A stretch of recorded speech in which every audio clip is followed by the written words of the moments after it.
Welcome to John Wick Cram.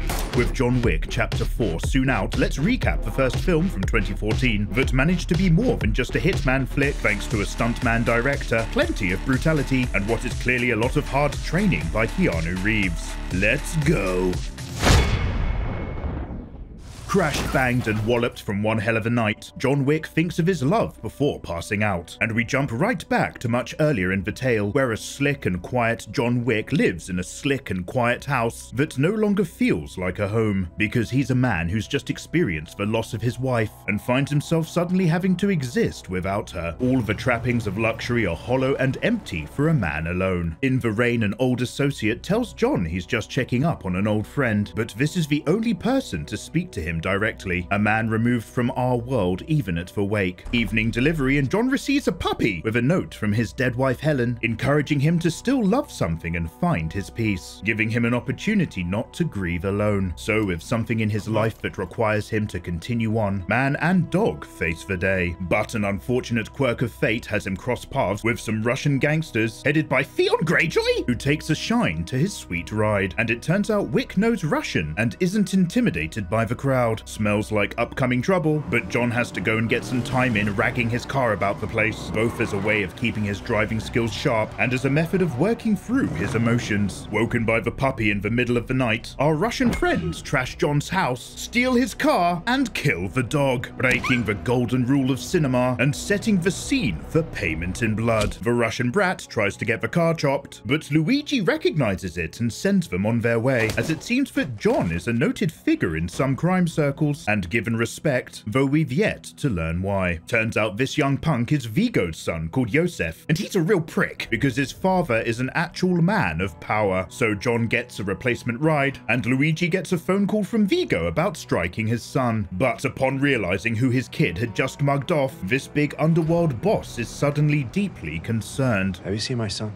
The older generation all seem to know what the name of John Wick means. So I stole the fucking car! And Dad takes a moment to tell his son the error of his ways, because John Wick wasn't just the bogeyman, but the one you sent to kill the fucking bogeyman. Described as a man of focus, commitment, and sheer will. A man who once killed 3 guys in a bar with a pencil, and who'd piled bodies sky high for the criminal underworld before leaving for his wife. Meanwhile, John is digging up his own weapon-filled past before Vigo gives him a call to see if the two of them are still friends. Let us not resort to our baser instincts to move on. No. So he sends a preemptive attack team over to John's home that he's ultimately been waiting for, because the man is dressed to kill and starts ruthlessly culling them with efficient headshot marksmanship and ice-cold focus. Experienced with close-quarters gunfighting and group suppression, it's a grim and visceral scene that displays the kind of action moves that had otherwise been missing from a lot of early 2000s shaky cam cinema.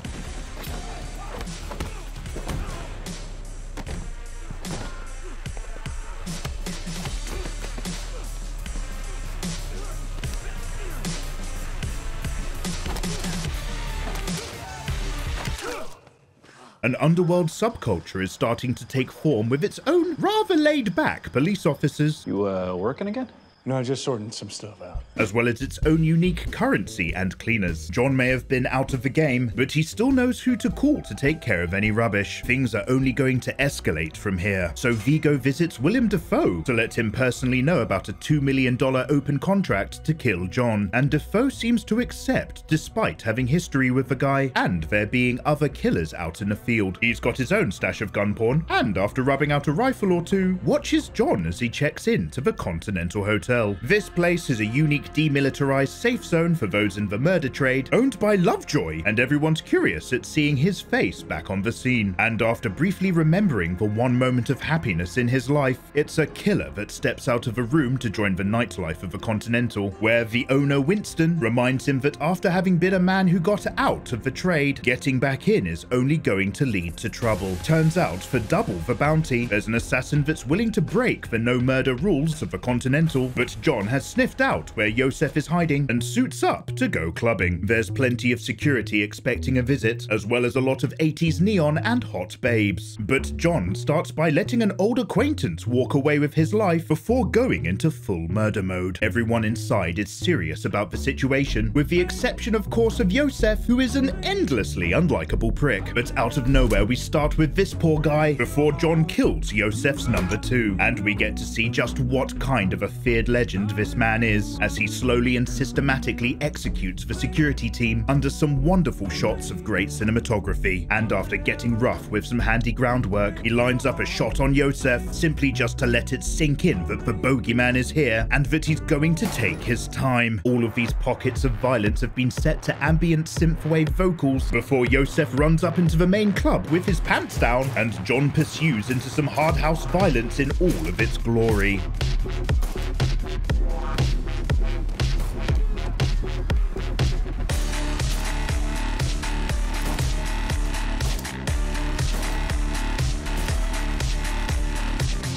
But despite sending the majority of the Russians off to heaven, their head of security is also no joke, and manages to go toe-to-toe with John in a tough fight before throwing him over a balcony and convincing him to call it a night. Back at the Continental, he orders up a surgeon and a drink, giving more form to the underground network and its resources, with a 24/7 private on-call doctor. It looks like Defoe might be the one to break the Continental rulebook, but he's just there to give John a wake-up call so that he can roughly catch up with an old associate. These guys all know their Brazilian jiu-jitsu, but there's been a noise complaint, so in return for her life, Perkins gives up Vigos' stash location and John gets her a babysitter. Catch and release.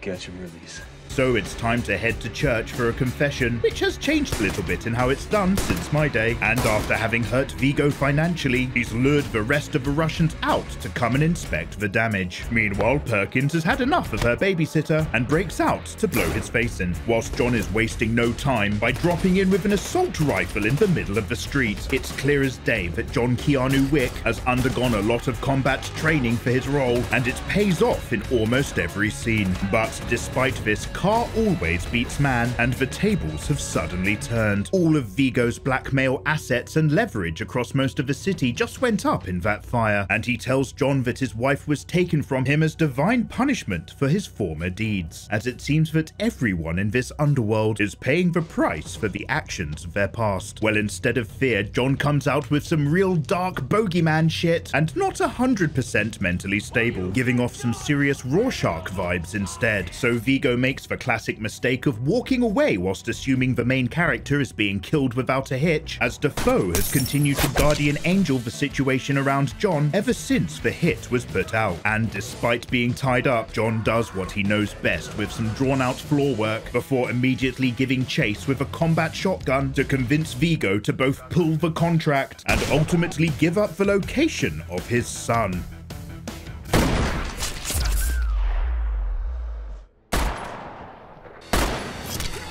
And it doesn't take the killer long to announce his presence with some more headshots, blowing up their escape plan and striding up into focus without a moment of hesitation. The sniveling target of his revenge, ultimately having just been another dead man walking since the start of the film.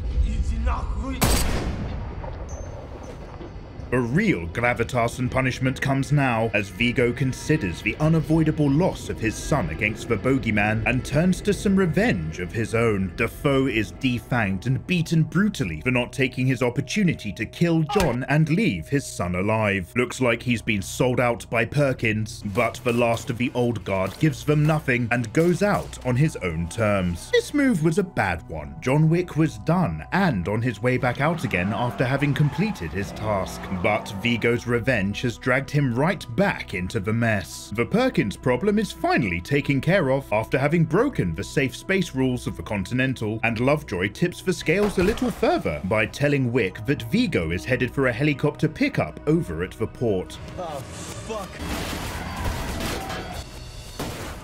So all of that stunt driving training blooms into some car combat sessions with some high flex casual driver side accuracy and a lovely bit of rooftop rollover killing after driving a guy down. And so it all boils down to no more guys, no more guns, and no more bullets. Both men are left in the rain with nothing left to lose, and John and Vigo lean in hard to fight it out. All of the pretense of civility and professionalism is stripped away, and the Russian pulls a classic bad guy move by bringing a knife to a fist fight, only for John to accept the stab in order to retain the blade and tear out the man's elbow instead before finishing the kill.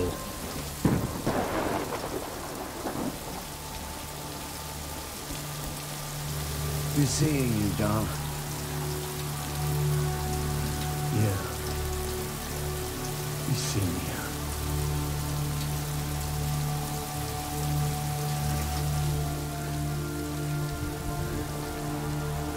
Before we find ourselves back where we started at the beginning of the film, with John Wick bleeding out into the night. Oh my god. But still with a will to survive, he breaks into a veterinary clinic to treat his wounds and steals someone's dog? I think we're gonna have to assume that one's a rescue. And together they head back out of the game, where John can live his life once more. So thanks a lot for watching, and I hope you've enjoyed having John Wick crammed inside of you. This video tries to give you the full story instead of just a quickie, so if you found this recap to be useful, why not click on that subscribe button before the bogeyman comes for you. Take care.